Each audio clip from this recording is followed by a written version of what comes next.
Hello everyone, so guys welcome back to my YouTube channel. So guys आज हम पढ़ेंगे use of should have. Okay, इससे पहले जो हमने पढ़ा था वो शुड का यूज पढ़ा था। आज ये क्या पढ़ रहे हैं हम? Use of should have. Okay, should have का यूज़ कब होता है? जब हम कोई चीज़ पास्ट की बात करें, भूतकाल की बात करें। जैसे प्रेजेंट में हम कोई चीज़ें बात करेंगे, सुझाव देंगे तो किसी को, उसमें क्या होगा? उसमें शुड का यूज़ होगा। लेकिन जब हम वही चीज़ पास्ट में बात करेंगे तो वहाँ क्या होता है? शुड हैव का यूज़ होता है। ओके, देख लीजिए आप इसको। पास्ट में सुझाव प्रकट करने के लिए शुड हैव प्लस वर्ब की थर्ड फॉर्म का प्रयोग करते हैं। तथा हिंदी के वाक्यों के अंत में चाहिए था आता है। ओके, फर्स्ट सेंटेंस देख लीजिए। उसे कल यहाँ आना चाहिए था।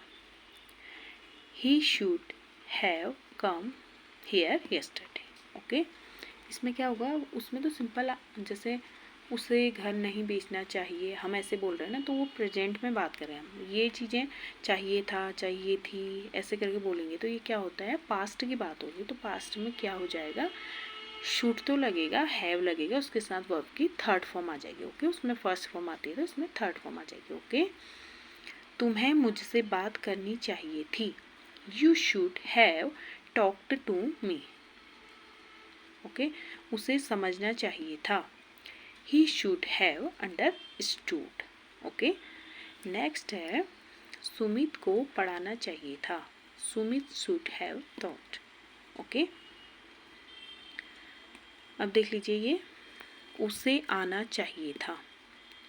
जैसे हम सिंपल बोल रहे हैं कि उसे आना चाहिए, वो उसे आना चाहिए बोल रहे हैं तो ये हम किसके प्रेजेंट में बात कर रहे हैं। तो प्रेजेंट में क्या होता है? प्रेजेंट में तो सिंपल से शुड लगता है।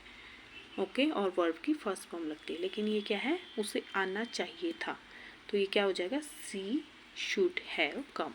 ओके, तो ये क्या हो जाएगा? इसमें शुड हैव लग के वर्ब की थर्ड फॉर्म लग जाएगी। अब इसी के नेगेटिव वाक्य देख लीजिए आप। नकारात्मक वाक्यों में शुड नॉट हैव का प्रयोग होता है।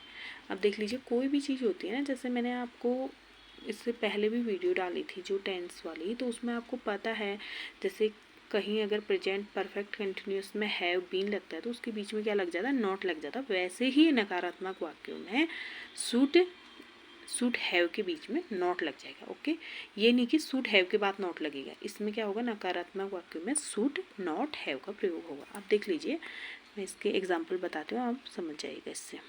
फर्स्ट है बच्चों को नहीं लड़ना चाहिए था।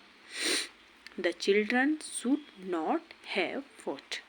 ओके, ये फाइट की थर्ड फॉर्म है। ओके, नेक्स्ट है सूरज को कंप्यूटर खरीदना नहीं चाहिए था। सूरज शुड, फिर उसके बाद नॉट आ जाएगा, not have bought a computer. Okay, देख लीजिए नेक्स्ट है उसे यहाँ नहीं आना चाहिए था।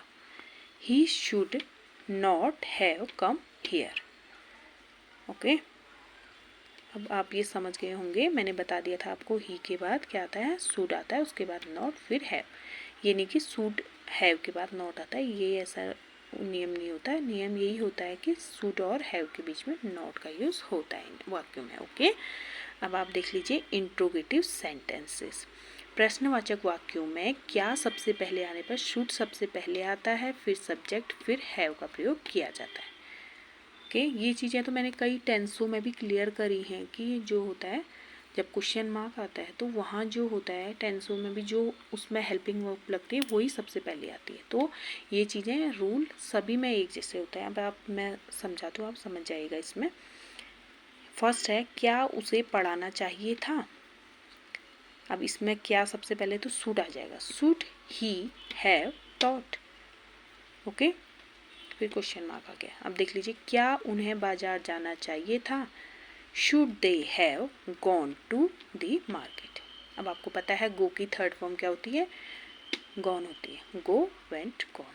ओके, अब ये पहले सबसे पहले क्वेश्चन मार्क के लिए शुड का यूज़ हो गया, उसके बाद सब्जेक्ट, उसके बाद हैव, फिर वर्ब की थर्ड फॉर्म, फिर ऑब्जेक्ट। ओके, उसे क्या खरीदना चाहिए था। अब ये बीच में आ गया ना, बीच में जब आता है तो इसकी मीनिंग सबसे पहले आती है। क्या को क्या बोलते हैं इंग्लिश में, व्हाट बोलते हैं, तो व्हाट सबसे पहले आएगा, फिर शुड, फिर सब्जेक्ट, फिर हैव आएगा। ओके,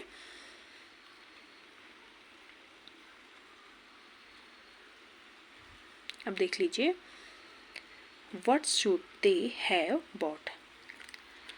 सॉरी, गलती से मेरे कैसे जी बन गया, ये बी है। ओके, बी होगा ये बॉट। बाई की थर्ड फॉर्म होती है bought. Okay, what should they have bought. Okay, अब देख लीजिए नेक्स्ट क्या है, तुम्हें कैसे लिखना चाहिए था। How should you have road. Okay, अब देख लीजिए कैसे बीच में आया तो कैसे की मीनिंग सबसे पहले आ जाएगी हाउ, फिर शुड, फिर सब्जेक्ट आता है, उसके बाद हैव, उसके बाद ये आ गई वर्ब आपकी थर्ड फॉर्म। राइट की थर्ड फॉर्म क्या होती है, रोट। ओके, अब देख लीजिए, अभी वर्ब आपको समझ में नहीं आ रही होंगी, कुछ लोगों को शायद, कई लोगों को हो सकता है समझ भी आ रही होंगी रो, जैसे ये थर्ड फॉर्म, राइट की थर्ड फॉर्म मैंने रोट बोला। तो अब मैं ये वर्ब वाले कुछ बहुत मैंने वर्ब बताए थे आपको, लेकिन कुछ बहुत मैं आपको डेली, अगर मैं एक एक शॉर्ट वीडियो भी डालूंगी तो डेली मैं 10-10 वो डाल दूंगी आपके लिए वर्ब, उसमें उसकी फर्स्ट फॉर्म, सेकेंड फॉर्म और थर्ड फॉर्म डाल दूंगी, तो आपको समझ आ जाएगा कि मतलब कि वर्ब का फर्स्ट फॉर्म का यहाँ कहाँ यूज़ होता है, सेकेंड का कहाँ और थर्ड का कहाँ। वो तो मैं कोई चीज़ आपको समझाऊंगी तो उसमें आपको समझ आ जाएगा कि किस फॉर्म का कहाँ यूज़ होता है, लेकिन वर्ब की फॉर्म में कोशिश करूँगी कि डेली एक एक शॉर्ट वीडियो डाल दूँ आफ्टर कुछ। ओके, अब देख लीजिए, उसे कहाँ रहना चाहिए था। Where should he have lived. ये लीव की थर्ड फॉर्म होती है लिव्ड। ओके, अभी तो नहीं, अभी तो कुछ टाइम लगेगा मेरे को, क्योंकि मेरे को और भी वीडियो मैंने बनाई हुई है तो वो वाली अपलोड करूँगी। उसके बाद मैं जब भी मेरे को टाइम होगा, मतलब आफ्टर सम टाइम, तो मैं डेली क्या करूँगी, 10-10 वर्ब जो होंगी वो आपको फर्स्ट फॉर्म, सेकेंड फॉर्म और थर्ड फॉर्म लिख के मतलब आपको समझा दूँगी। ओके, अब देख लीजिए, ये सब आपको तभी समझ आएगा ना। जैसे रहना को क्या बोलते हैं, लीव बोलते हैं, तो ये थर्ड फॉर्म यहाँ यूज़ हो रही है तो ये लीव्ड हो गया। ओके, क्योंकि शुड हैव में यहाँ थर्ड फॉर्म में यूज़ होती है। ओके, नेक्स्ट है, तुम्हें कब आना चाहिए था। When should you have come. Okay, इसमें कब की मीनिंग सबसे पहले आ गई व्हेन, फिर शुड, फिर सब्जेक्ट, फिर हैव, फिर ये वर्ब की third form. Okay, so guys ये थी आज की वीडियो। ये इसमें मैंने आपको बताया क्या, यूज़ ऑफ शुड हैव, इसके एफर्मेटिव, नेगेटिव और इंट्रोगेटिव सेंटेंसेस मैंने एक ही वीडियो में आपको समझा दी हैं। आई होप कि आपको मेरी ये वीडियो पसंद आई होगी। पसंद आए तो मेरे चैनल को सब्सक्राइब कीजिए, साथ ही लाइक कीजिएगा और कमेंट कीजिएगा आपको मेरी ये वीडियो कैसी लगी। Thanks for watching, bye.